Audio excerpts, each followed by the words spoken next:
creation week is done. God has just finished making everything. Galaxies, oceans, mountains, puppies, you name it. The whole universe is a brand new, sparkling masterpiece. On the seventh day, God looked at everything he had made, and it was not just good, it was perfect. So he did something really important. He rested. He wasn't tired, of course. He's God, but he stopped his work of creating, blessed that seventh day, and set it apart as holy. It was like signing his name at the bottom of a masterpiece and then taking a moment to just enjoy it. It's a built-in reminder for us from the very beginning that rest isn't lazy. It's a sacred and necessary part of the rhythm of life. Now, the story zooms in a bit. Before all the farms and gardens we know today, the earth was kind of a blank canvas. There weren't any cultivated plants yet because God hadn't sent rain, and more importantly, there was no one to work the ground. Instead of rain, a mist would rise up from the earth and water everything. Then comes one of the most incredible moments. God gets personal. He kneels down, gathers some dust from the ground, and like a master sculptor, he forms a man. But it's just a lifeless sculpture at this point. So God leans in close and breathes his own breath, the breath of life, into the man's nostrils. And instantly, this man, Adam, becomes a living being. Think about that. We're not just a random collection of atoms. We're dirt and divinity, handcrafted and brought to life by God himself. God looks at this new man, Adam, and knows he needs the perfect place to live. So, in a place called Eden, God plants a garden. And this wasn't just any garden. It was breathtaking. Lush, vibrant, and filled with every kind of tree that was beautiful to look at and produced delicious food. It was paradise, literally. Right in the middle of this incredible garden, God placed two very special trees. One, the tree of life. This tree was exactly what it sounds like. It sustained life. Two, the tree of the knowledge of good and evil. This one was unique. It held a significance that would shape all of human history. God then places Adam in this amazing home and gives him a job. His purpose? To work the garden and take care of it. From day one, humanity was given a purpose: to be stewards, caretakers, and to find fulfillment in meaningful work. He wasn't meant to be bored. Now, with this incredible freedom and a whole garden of food to enjoy, God gives Adam one single boundary.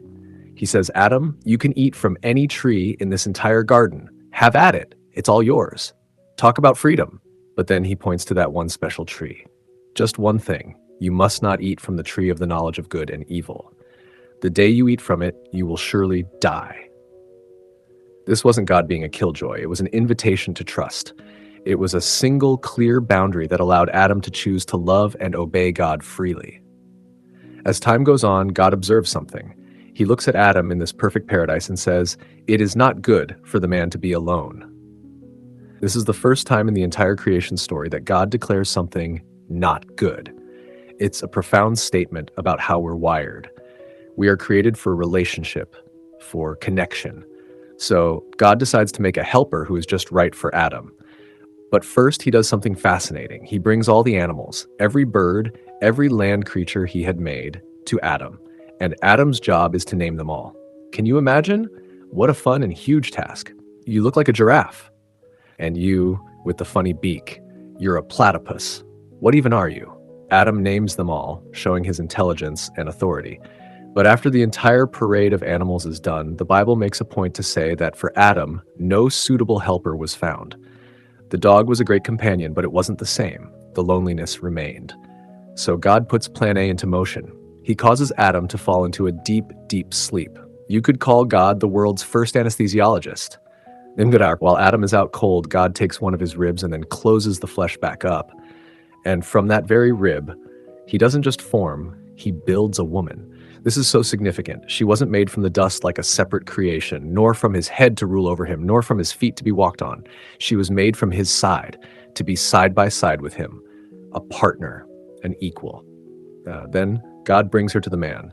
Adam wakes up, sees her, and his jaw hits the floor.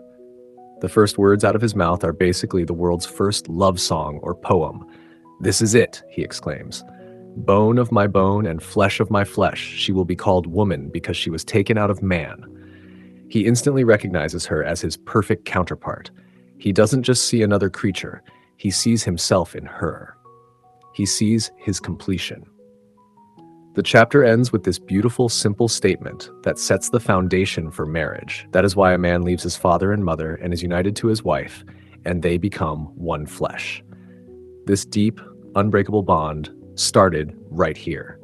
And then the final verse, which is just so pure. Adam and his wife were both naked, and they felt no shame. There was nothing between them. No secrets, no fear, no awkwardness, no sin. They were completely open and vulnerable with each other and with God, living in a state of perfect innocence and trust. It was the world as it was truly meant to be. What a beautiful beginning.